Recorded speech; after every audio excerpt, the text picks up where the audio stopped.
For pet owners who can't afford pet food, there's a solution.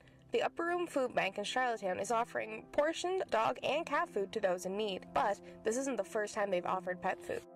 Marla Summersall has been working with the Humane Society for 3 years, but she's also worked for food banks, so she understands the need for pet food. But how did the food end up at the food bank? Well, the Humane Society had too much and needed a plan. Marla Summersall, Executive Director for the Humane Society, tells us more. The food is here, we need to figure out what to do with it, and so it was like, you know what?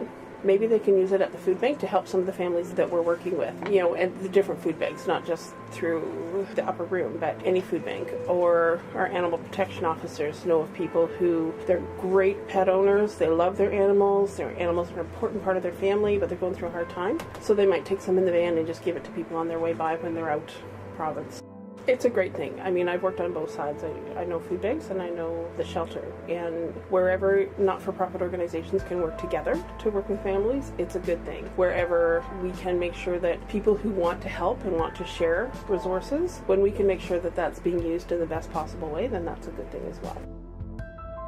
For us, be it mental health, be it poverty, be it families that circumstances have changed or family breakup, all kinds of things. Brendan Moore, accountant for the food bank, tells us a bit more.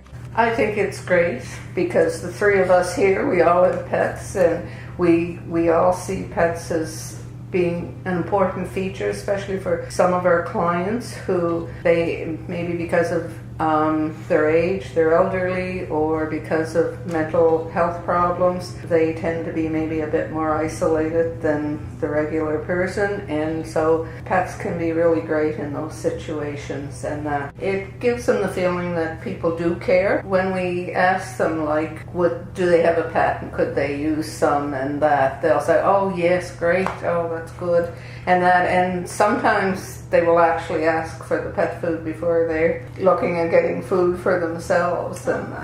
If you or someone you know is in need of pet food, the Upper Room is open Monday, Wednesday, and Friday from 9 a.m. to 11 a.m. This is Haley-Lynn Bowen, Holland College Journalism.